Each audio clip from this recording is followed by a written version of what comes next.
My name is Renee, and I was 34 years old the first time I understood that family love for some people is essentially a performance, something maintained carefully in public and quietly withheld in private. Something that looks like devotion from a distance and reveals itself as something else entirely when the distance closes and the need becomes real. I didn't understand that then. I would. My son Marcus was 8 years old when he was diagnosed. He was sitting on the paper-covered examination table in a blue shirt with a small dinosaur on the chest pocket. He'd worn it 3 days in a row because it was his favorite, and because at 8 years old, you don't yet understand that some occasions require different clothes. He was swinging his legs because they didn't reach the floor. He was humming something quietly to himself. A cartoon theme song, I think. Something he'd watched that morning before we left. The doctor spoke carefully. Measured acute lymphoblastic leukemia. The words landed in a specific order, and my brain processed them and then offered me in exchange a completely useless thought. The shirt needs washing. That was what I had. That was the thought available to me in that moment. Marcus looked up at me when the doctor finished. "Is it bad?" he asked. "We're going to take care of it," I told him. He nodded, apparently satisfied, and went back to humming. I need to tell you something about my family before I tell you what happened next. My parents, my mother Sandra and my father Gene, had never fully forgiven me for my divorce. That sounds like a strange thing to say, but it's accurate. Kevin had come from a family with money and standing in the community. The kind of family my mother referenced in conversation with a particular warmth that she never quite used when talking about her own. When our marriage ended, when I ended it, after years of emotional absence and financial irresponsibility on his part, my mother received the news with a tightness around her mouth that never fully went away. She didn't say I was wrong to leave. She was too careful for that. She simply became from that point forward slightly less available, slightly more occupied, present at holidays, but somehow elsewhere. It was the kind of withdrawal that's impossible to confront directly because it never announces itself. It just accumulates quietly until one day you realize the distance between you has become a geography. My father followed her lead. He always had. So when Marcus was diagnosed, I was already navigating this landscape, already accustomed to asking for less than I needed, already practiced at reading the particular silence that meant don't push. But Marcus had leukemia, and I had 2 other children, and sometimes you have to push anyway. I was a single mother of 3. Marcus was the oldest at 8. Then Danny, who is 6, bright and watchful with her brother's same dark, steady eyes. Then Theo, who had just turned 4, who still pronounced certain words incorrectly in ways that made Marcus laugh every time without fail. Kevin lived 40 minutes away. He paid child support when he felt like it. He called on birthdays approximately. He had, over the 2 years since our separation, made it quietly clear that his involvement in our children's daily lives was something he considered optional. My parents lived 12 minutes from my apartment. 12 minutes. I want you to hold that number while I tell you the rest.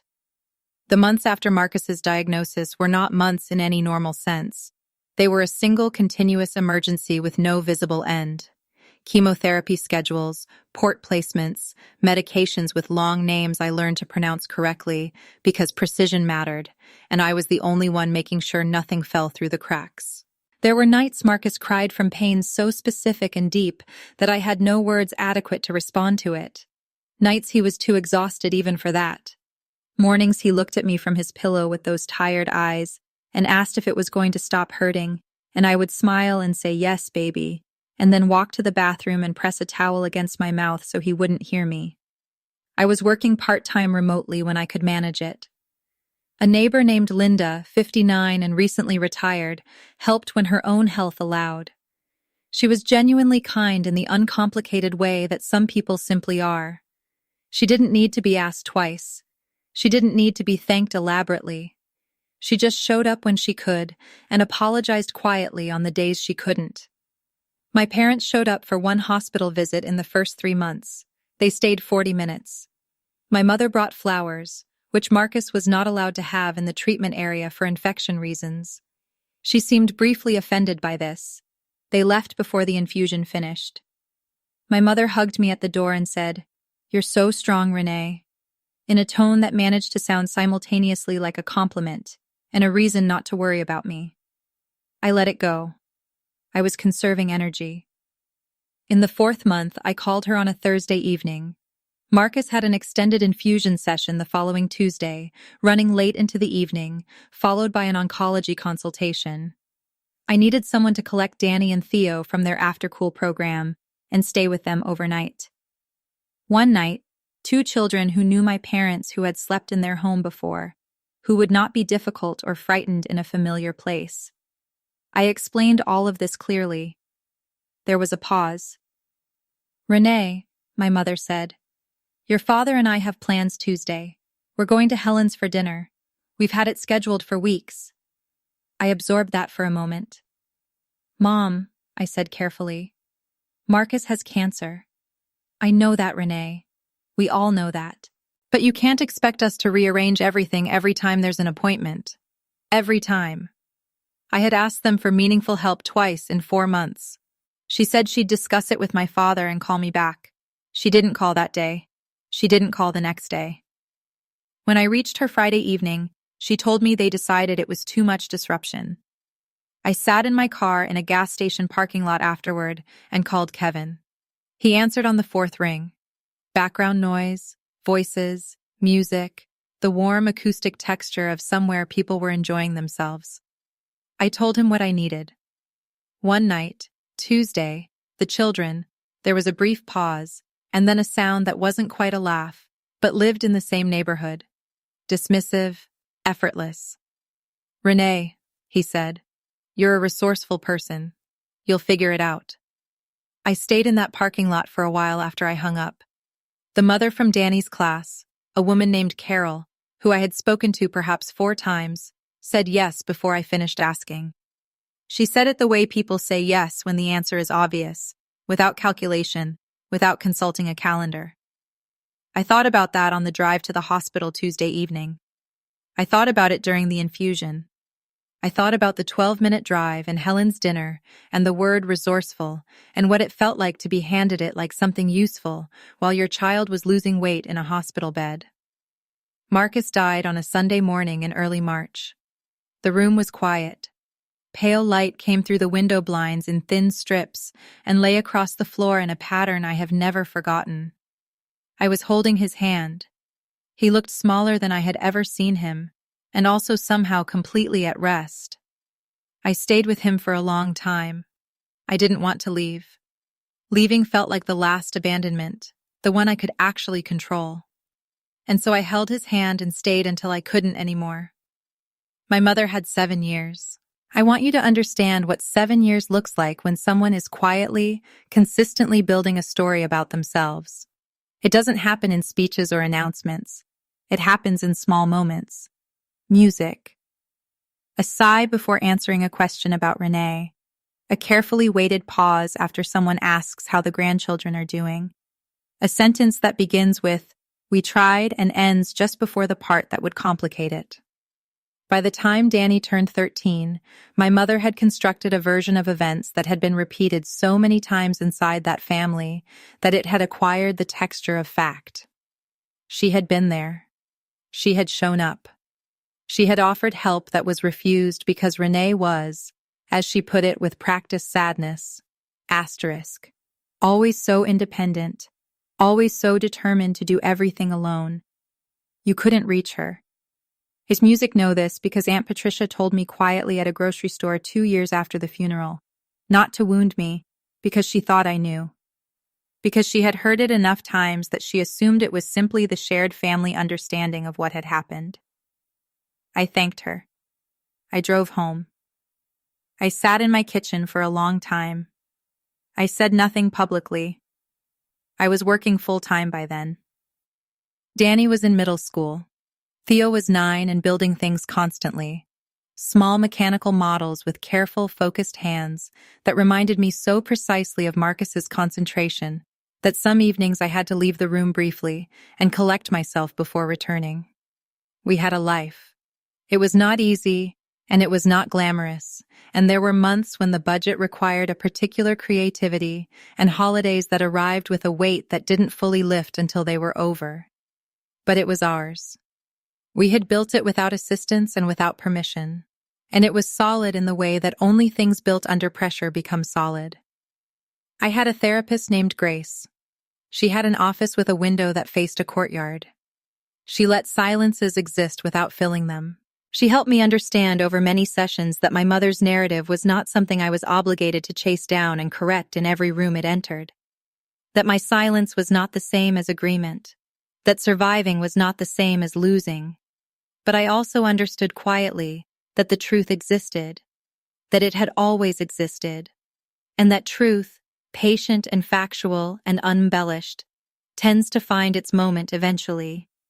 I did not plan what happened at Aunt Patricia's dinner. Danny did. She came to me on a Tuesday evening in October, 7 years after Marcus' music died. She was doing homework at the kitchen table. I was making dinner. She closed her notebook and looked at me with the particular directness she had always possessed. Even at 6 o'clock, even in the worst of it, she had always looked at things straight on without flinching. "Mom," she said, "Aunt Patricia's dinner is in 3 weeks. "I know," I said. "I want to say something at the table during music, the toast." I turned from the stove. I looked at her. "Tell me," I said. She told me what she wanted to say, music, not dramatically, methodically, the way she approached most things with clarity and without excess.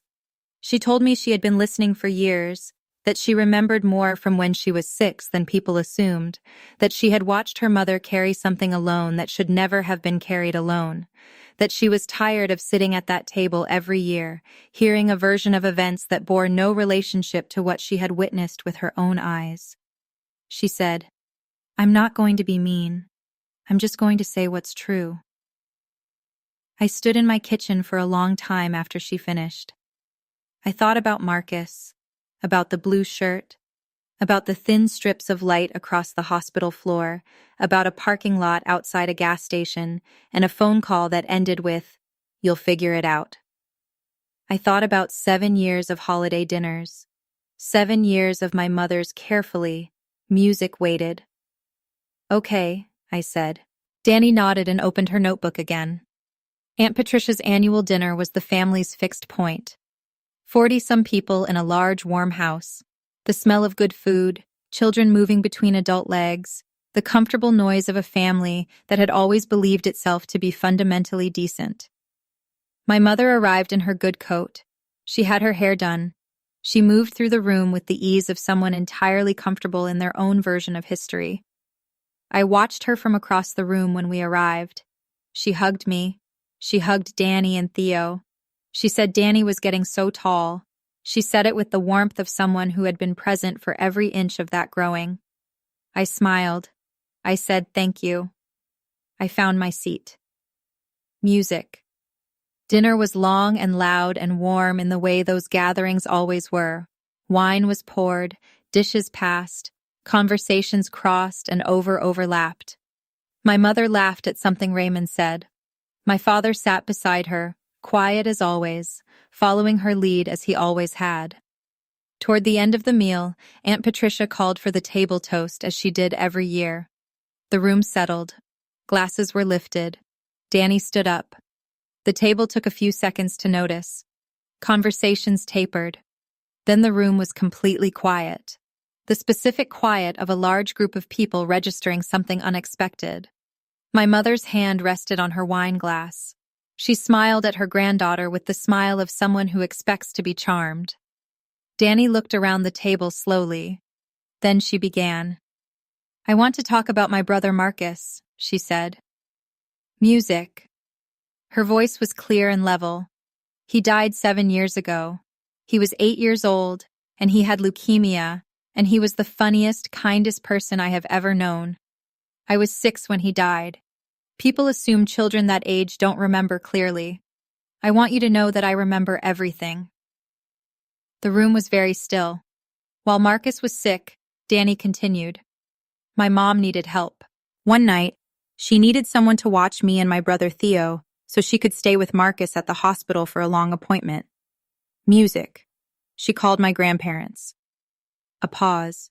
They said no. They had a dinner to go to. My mother's smile had changed. Something underneath it was surfacing. She called our dad. Another pause. He laughed. He told her she'd figure it out.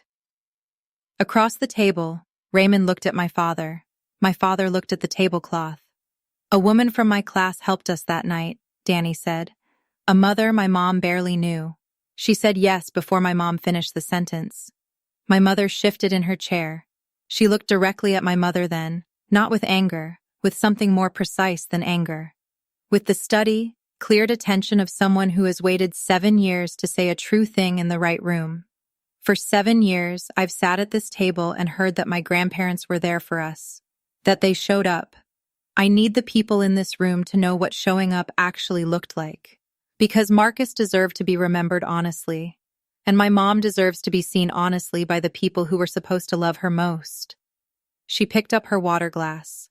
To Marcus, she said, who deserved everything, and to my mom who gave him everything she had and then kept going. She sat down. The silence that followed was the longest I have experienced inside any room.